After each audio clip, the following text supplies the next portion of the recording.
Baiklah kawan YouTube semua, pada video kali ini kita akan menceritakan tentang kisah nyata salah seorang karyawan swasta yang bekerja di suatu perusahaan angkutan. Sebelum lanjut ke kisah dan videonya, jangan lupa subscribe, like, share dan komen. Kisah ini terjadi pada awal tahun 2022. Dalam kisah ini seorang supir diceritakan di salah satu perusahaan yang menjadi korban keganasan judi online. Di awal cerita si supir ini membawa muatan dari Surabaya menuju Sumatera. Selang beberapa saat setelah proses pemuatan selesai, si supir langsung berangkat dari Surabaya. Dengan gembira dia melaju kendaraannya dan penuh semangat tuh guys. Di tengah urjalanan sambil beristirahat, si supir iseng-iseng membuka situs judi tuh guys dan bermain dengan asik. Tanpa disadar hari telah berganti menjadi larut malam dan si supir sadar bahwa uang jalan yang dia terima untuk biaya operasional pengangkutan tersebut telah berkurang tuh guys. Saat itu juga sang sopir merasa bingung dan kalut. Kebetulan pada saat itu bulan Ramadan dan akan menjelang hari raya. Lanjut cerita. Si supir menyusun rencana untuk membohongi perusahaan dengan berdalih bahwa uang jalan untuk biaya operasionalnya telah dicuri serombongan maling. Dan si supir menceritakan kronologisnya bohongnya kepada si bos. Untuk mendapat belas kasihan dari si bos. Bos saya kemalingan di daerah Kudus dan uang sebesar 2 juta rupiah hilang dibawa pencuri. Saya minta tolong untuk dikirim uang lagi. Ujar si bos tanpa basa-basi mengirimkan sejumlah uang untuk kelancaran operasionalnya. Dan akhirnya si supir lanjutkan perjalanannya kembali. Si supir bahagia dan kembali melaju kendaraannya dengan berkata di dalam hatinya. Mau aja si bos dibohongin sama gua. Dan si bos kembali menelpon sang supir. Udi tolong mampir ke garasi untuk perbaikan terlebih dahulu ya. Ujar si bos. Dan Udi pun bersedia mampir ke garasi mengikuti instruksi dari si bos. Selang beberapa hari si Udi tiba di garasi. Dan konfirmasi kepada pengurus untuk perbaikan.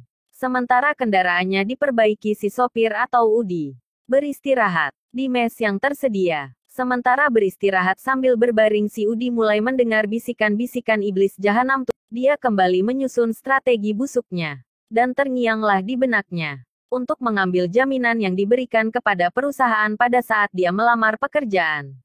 Wah si Udi memang jahat tuh ya guys. Tak habis pikir kelakuannya. Lanjut cerita. Berhubung hari sudah malam, dan kendaraannya juga belum selesai perbaikan. Akhirnya dia punya kesempatan besar untuk mengambil jaminan tersebut tuh guys. Dengan masuk ke kantor perusahaan dan mengobrak-abrik semua buku dan kertas serta berkas-berkas penting yang ada di dalam kantor. Namun yang ditemukan hanya berkas lamarannya saja tuh guys. Dan Udi pun membawanya. Kemudian, dia ingat pernah melihat orang kantor membawa sebuah maps yang berisikan semua berkas jaminan karyawan ke dalam kamarnya. Tanpa berlama-lama lagi Udi pun langsung beranjak ke kamar orang kantor tersebut guys. Singkat cerita, dia lanjut saja masuk ke dalam kamar dan mendorong pintunya yang kebetulan tidak dikunci dan kebetulan lagi si penghuni kamar sedang tidak ada di tempat tuh guys. Wah memang keadaannya sangat mendukung ya guys. Lanjut cerita, si Udi langsung saja mengobrak-abrik kamar itu tuh guys. Yang akhir rawo, sesuai harapan si Udi menemukan apa yang dia cari.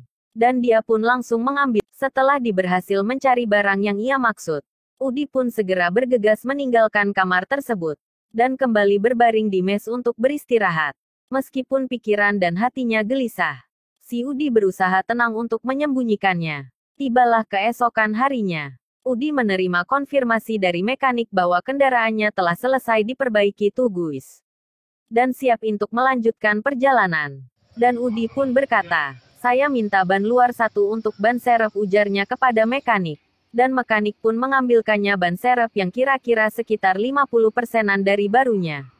Udi pun menolak, karena alasan perjalanannya jauh dan dia pun meminta ban yang lebih bagus tuh guys. Sambil menunjukkan telunjuknya dia pun berkata, itu saja pak yang lebih bagus. Dan mekanik pun menjawabnya, yang itu masih ada velgnya mas dan lubangnya 8 sedangkan kendaraan mas velgnya lubang 10. Ujar mekanik. Udi pun tak menghiraukannya dan dia berkata, gak masalah pak, nanti di perjalanan saya ganti velgnya dengan yang lubang 10. Dengan rayuan dan kelihayannya berbohong, si mekanik pun luluh tuh guys. Sehingga memberikan ban serep yang masih bagus dan utuh. Akhirnya berlanjutlah si Udi melaju kendaraannya dengan dibekali sejumlah uang yang sangat-sangat cukup untuk biaya operasional menuju Sumatera. Singkat cerita, si Udi tiba di pelabuhan dan sebelum masuk ke pelabuhan dia beristirahat lagi tuh guys.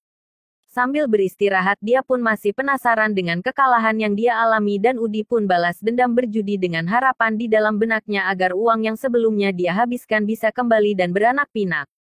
Selang beberapa jam si Udi kembali kalah dan dia malah tidak bisa mengendalikan emosinya. Dan akhirnya dia pun memasukkan semua uangnya ke dalam permainan untuk melanjutkan perjudi. Wah, gua depositkan saja semua uang ini agar bisa main di meja yang besar dan akan menang besar juga kan hahaha. Pikirnya. Dan tak lama kemudian Udi pun kembali kalah dengan nominal yang cukup besar dan menghabiskan semua uang untuk biaya operasionalnya tersebut tuh guys. Akhirnya dia pun uring-uringan dan marah tak jelas tuh guys. Yang jelas sih dia bingung ya guys. Akibat kelakuan dan bisikan-bisikan setan atau iblis yang akhirnya membuat penyesalan pada dirinya. Lanjut cerita si Udi memberi kabar kepada si bos tuh guys. Dan memohon belas kasihan agar diberi lagi uang untuk melanjutkan perjalanannya guys. Dengan muka-muka tak berdosanya si Udi pun berkata kepada bosnya tuh guys. Bos Syah mau minta tolong sama bos.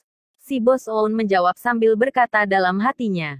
Pasti uang lagi ini masalahnya. Udi pun melanjutkan perkataannya. Saya mau kasbon bos 5 juta rupiah untuk melanjutkan perjalanan ini. Karena uang yang kemarin sudah habis semua.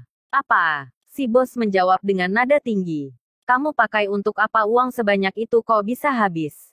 Udi pun menjawab. Saya pakai buat berjudi bos dan saya kalah. Saya minta maaf bos. Saya salah. Ujarnya. Bos pun marah besar dan berkata, kalau mau judi pakailah uang dingin jangan pakai uang panas. Wah si bos maksudnya panas dingin itu apa ya guys? Mungkin panas dingin itu api atau es ya guys. Hahaha. Lanjut cerita. Si bos pun tidak menghiraukannya lagi dan langsung menghubungi para bawahannya tuh guys.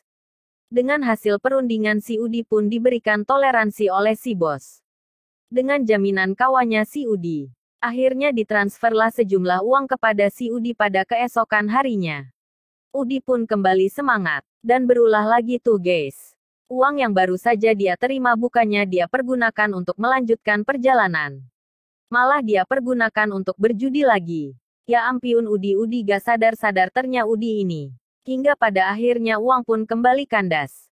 Dan Udi makin bingung. Singkat cerita dia pun malah semakin menggila dan radikal. Sehingga tega dan berani menjual ban serep yang dia bawa dari garasi tadi guys. Wah makin ganas si Udi ya guys. Lanjut cerita. Jika video ini seru dan kisahnya kalian sukai. Jangan lupa like, comment, and subscribe ya guys. Nantikan part selanjutnya. Hanya di channel YouTube.